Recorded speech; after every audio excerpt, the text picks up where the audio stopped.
The other day, Grampie was kidding me about not having a Robertson screw.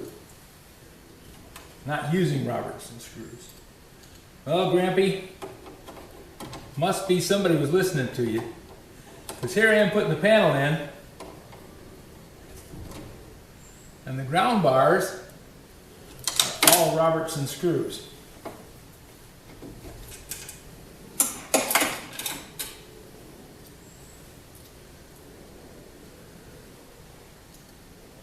I don't know who you called, but whoever it was, they was listening.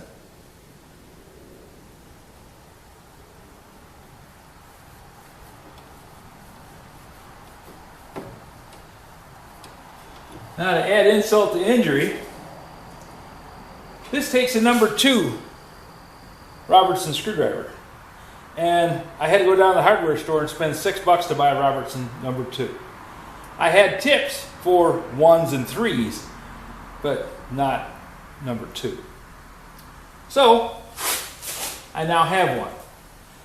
And I came home and I was talking to my wife and I said, I can't believe I paid $6 for a screwdriver to just do 6 screws on this panel.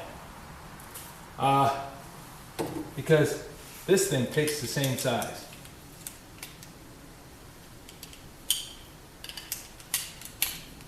Yep. Well, I thought, okay, I'll buy one and then we'll get a good one and that's enough. I'm talking to my wife and I think, you know, I never checked that set in the basement entrance. She bought me a screwdriver, oh, I don't know, when we lived in Union City, so it's got to be 25 years ago. And it hangs at the head of the stairs, and that's got a screwdriver, you know, it's got the little inserts in it.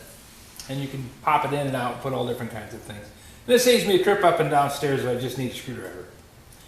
Well, I said, oh, that's going to be embarrassing if I got one in that rack. So I go look, and there it is. I have a number 2 driver. Hex. Kind of a universal thing. But now I have a fancy screwdriver by the Do It Best. This is a square recess number 2.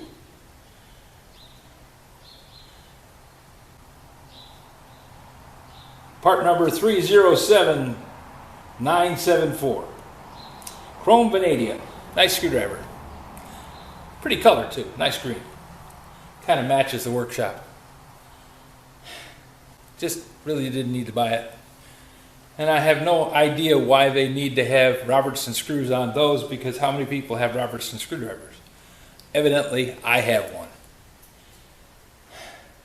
Just drives you nuts when, as you're growing up, you start out with square screws. Yeah, I'm actually that old. A lot of the screws and bolts and things that I was working on as a kid were the old-fashioned square nuts. You buy 1/4-inch bolts. They came with a 1/4-inch, 1/4-20 threaded nut that was a square nut. And so you had just regular old open-end wrenches. Well, then everything went to hex nuts, and that was fine. They actually worked quite well. Then some genius decided that, well, the head of the thing was, even though it was slotted and it worked pretty good, we should go with hex nuts or hex heads, which was fine. I already had the wrench to do the nuts. And then, once again, they said, oh, that's not good enough. We're going to go with Allen head.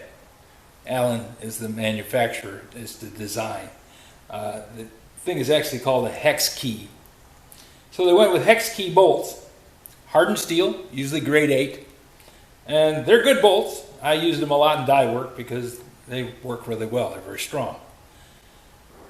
Okay, so now I had, let's see, open-end wrenches. I had straight bit screwdrivers. I had hex drivers and sockets and wrenches and box end, open end, all kinds of wrenches. And they said, yep, okay, got to have a set of hex keys. So I had hex keys. And they said, well, you know, there's metric hex keys. All right, so now I got 2 sets of hex keys. When you look at them, it's hard to tell the difference because the sizes vary so slightly. So you go in and you say, okay, I got a hex key here, and you open up your folding kits and you're trying to find the right one because it gives you the number, but you don't have the number marked on the head. You don't know what size it is. So you're looking and you're looking and you're looking and you finally get it. It's the last one you pick.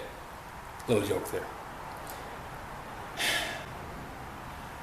Fine. Now we have hex keys, metric and imperial. Fine. Then somebody decided, well, Torx is the way to go, because hex keys aren't complicated enough. Torx are harder to make, and if you strip them, they're harder to fix. And most of them are grade 8 bolts, so they're pretty hard. They don't strip that easy. You strip the screws. You strip the drivers quite often. But, okay, so I had a full set of Torx screws, full set of Torx screwdrivers. And I was doing die work and machine repair, so I had to go buy a full set of Torx screwdrivers. Well, Robertson stayed pretty much in Canada. I didn't see any of these until I was about, I don't know, 30. I worked for a company called Borg Warner, and Borg Warner was Canadian. So we had Robertson screwdrivers. But I didn't have a lot of them. Most of their stuff was old. The plant where I worked, it had machines that had War Department paint on them. Yeah, and it wasn't American War Department, it was the Canadian War Department. So they were from World War I and II. Yeah, they were that old. They didn't have Robertson screws on them. So now I have a Robertson number 2. How often am I going to run into this? Once I get these breakers put in, I don't expect I'll use this very often. So I'm going to put this back in my shirt pocket, and next time I go in the house, I'm going to put it on that little set in the basement. And if I need it, I'll have one. 2, because I paid $6 for this one. It's a crazy world out there, folks. You just got to deal with it.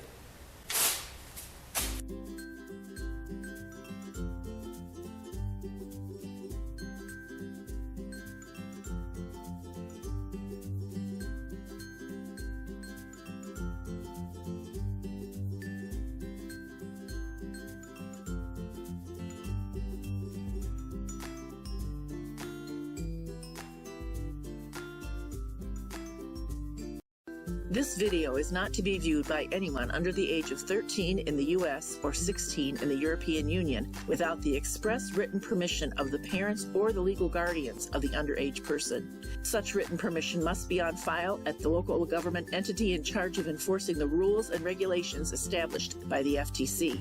Anyone violating these terms is admitting by default that they hold harmless the owners and operators of this channel. Any and all questions should be addressed to your local branch of the FTC.